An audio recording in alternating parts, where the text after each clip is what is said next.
Hey, I'm Raina Douris, host of Mornings on CBC Music, and I'm honored to say the host of the Polaris Music Prize Gala this year. We're fresh off our big shortlist announcement. If you missed it, you can check out the 10 Canadian albums that made the list at cbcmusic.ca/Polaris.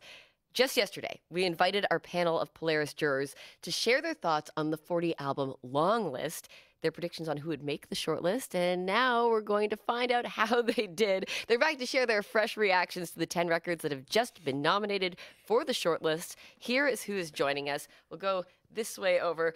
Melody Lau, an associate producer at CBC Music. She has written for Pitchfork, Exclaim, and Nylon Magazine. Guillaume Moffet, senior editor at Spotify Canada. He's also the former editor-in-chief at Ottawa Express and Voir cultural newspapers and former A&R exec at SOCAN. This is his 9th year on the Polaris Music Prize jury. And Melissa Vincent, a writer, editor, and community organizer based out of Toronto. She's currently the editor at A-Side, and her work has appeared in Pitchfork, Billboard, The Fader, The Globe and Mail, Exclaim, and the West End Phoenix. Thank you for joining me again today, guys. We've got lots to talk about. Just quickly, how are you feeling right now? Excited. Okay. Good. Excited? Yeah. Yes. Tentatively excited? But still excited, I think. Okay, great. Okay. Well, I know you've lots to say. Let's just start with a nice, gentle, easy one. Of all of the 10 artists on the shortlist this year, who are you most excited to just see perform at the gala? Melody, do you want to start? I think Partner's going to be a fun one. Yeah. Like, I actually haven't seen them live before, but I've heard so many people say so many great things about them. Yeah. That I think it's going to be a really good performance. Guillaume? You guys haven't seen Hubert Lenoir yet, and it's a show. It's okay.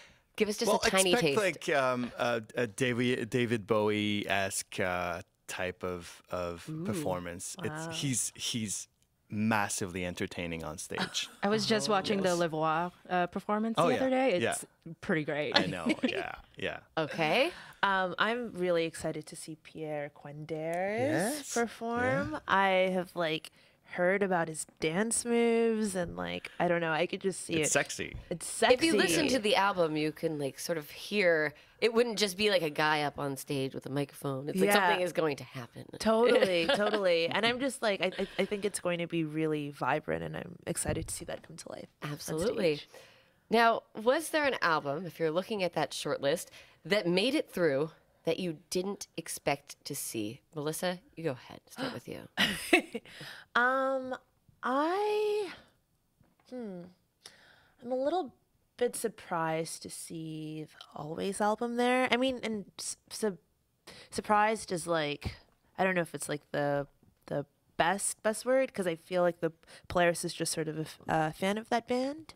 I think personally, I thought that there were so many strong albums on the long list, albums that were just breaking really new ground in a bunch of different genres. I feel like it was just a really rich year for that, and I think and they are one of the, I think, few past nominees on there, really. Yeah, I think them and a lot of new Leaves. ones this year.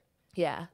Melody, is there somebody that you're surprised to see? We were talking about this before, and I think some of us might have forgotten that Weaves had put out a record immediately after that last one, because it's their second year in a row nominated. Yeah. Which I don't know how often that happens, but Yeah, I don't think it happens that often. Now I'm trying to think. because at last year's gala, they actually premiered a song off of that record. That's right, with Tanya Tagaq. Yeah. Right, that was, so you're just surprised because you forgot it existed. I mean, a little bit, but also it's impressive how it's kind of stayed on the minds of the jurors for that long then. Right, of course. Yeah. And Guillaume? I'm surprised to see this much Quebecois artists on the short list. So Pierre is based in Montreal, and Hubert is based in Quebec City, and Jean-Michel as well. Not in Quebec City, but in Montreal. So I'm really pleased. Yeah. And surprised as well, because it's been a while since Quebecois artists have made. No, it's not true. Lisa LeBlanc was the last one 2 years ago, I think. Right. Yeah. Yes. It is a pretty. And she's not Quebecois. She's from New Brunswick. Yes. But she does sing in French sometimes as well. Yes. But it is a pretty interesting spread of as far as language goes too. Yeah, definitely. Is there, who's not on the list that you think should be on that list? Guillaume, let's start with you. Louds Une année record. This guy has made probably the most cohesive hip hop album of the year, and it's in French. And people might have not understood it and not liked it, but it's to me it's the French version of like a massive Drake record. Or a really interesting thing is if your jury is majority Anglophone and you have a hip hop album and it's so dependent on lyrics. The lyrics, yes. That's a really interesting point. Even though he plays with English every now and then, but it's a French record. Yeah. So I don't know if the jury really understood it, but yeah. Melody, who do you think isn't on the list that you think deserves to be there? So I don't think it's a secret, but like a lot of the jurors have a Facebook group too outside of the message board. And I just took a look at it, and the one comment was Cadence Weapon was robbed. Right. Which I kind of agree because it was on my ballot. Yeah, it's weird because like there's some hip hop on this short list, but I think Cadence Weapon was maybe a front runner for that too. Mm-hmm. But yeah, I might have just gotten lost in the vote. Melissa? I am a little bit sad not to see Zaki Ibrahim on the short list. I'm kind of surprised. Yeah, I still can't get over how dynamic that album is, and it's like whatever you're looking for, there's something there for you. But I also find it interesting that like, you know, she shares a label with Jesse Lanza, and like they definitely feel like they operate in a similar space, and you know, she's an artist that the Polaris jury has sort of welcomed. Right. So I think that it's almost like there is some sort of precedent there, or at least some familiarity. There is also the hope that, you know, with all those artists you just mentioned, that they are on that long list, and maybe, you know, now that they've had that little boost of recognition, people will go back and check them out if they haven't yet. Totally. So hopefully that will happen. So the grand jury is the group that makes the final decision in September. They're supposed to be judging this album on merit alone without considering the whole career of the artist. We talked about this a little bit yesterday, but how it's kind of, you look at an artist's album sometimes as a culmination of work they've done before, or is it as good as what they've done before? That can be really hard. How would you do that? How would you take an album and just look at it on its own?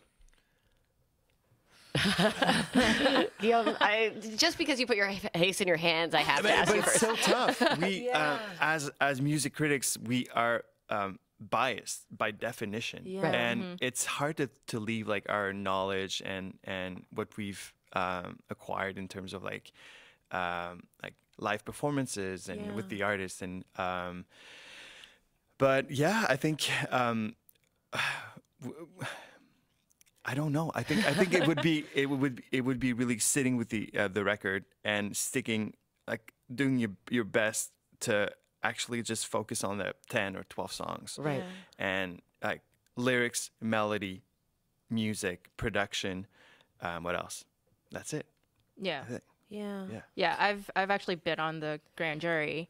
Okay. And that is what we try to focus on. I mean, all that other stuff really does seep in, but we try to focus on like the album and the songs and kind of the, you know, the overall kind of message of Can the you take us inside that room? I've never been on the grand jury. Have either of you? Okay. So what's it like in the room, in the grand jury during because it happens while the the award ceremony is on.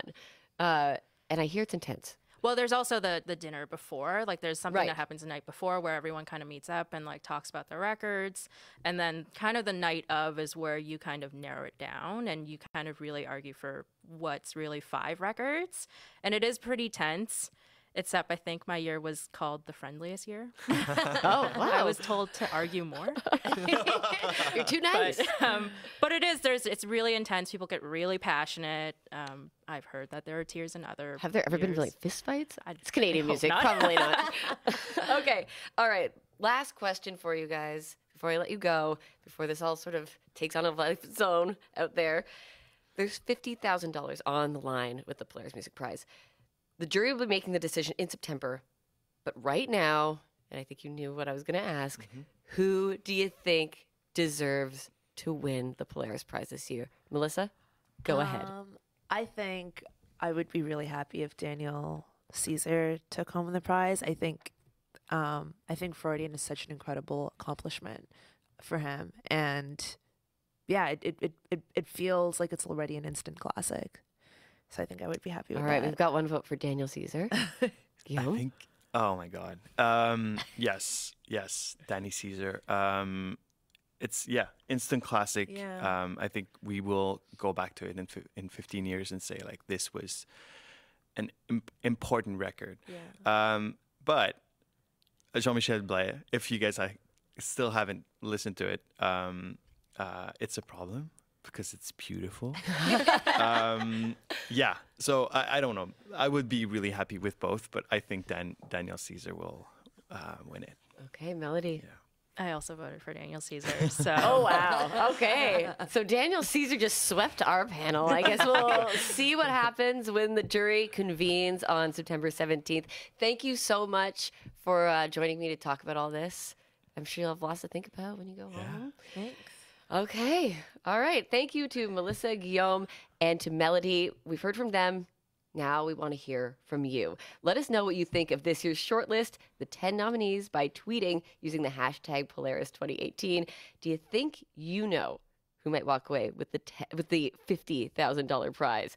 That will be handed out at the Polaris Music Prize Gala Monday, September 17th at the Carlo in Toronto.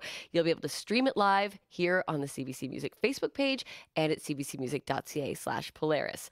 If you'd like to check it out in person, tickets to the gala will be available the first week of August through ticketmaster.ca. Tonight, you will get a chance to hear from a bunch of your nominated albums. They will all get a little bit of airtime on Drive with Rich Turf Fry this afternoon, 6 p.m., 6:30 in Newfoundland on CBC Music. Don't forget, you can stay tuned to cbcmusic.ca/Polaris for more Polaris coverage as we count down the weeks to the big gala. I can't wait. I'm Raina Douris. Thank you so much for watching.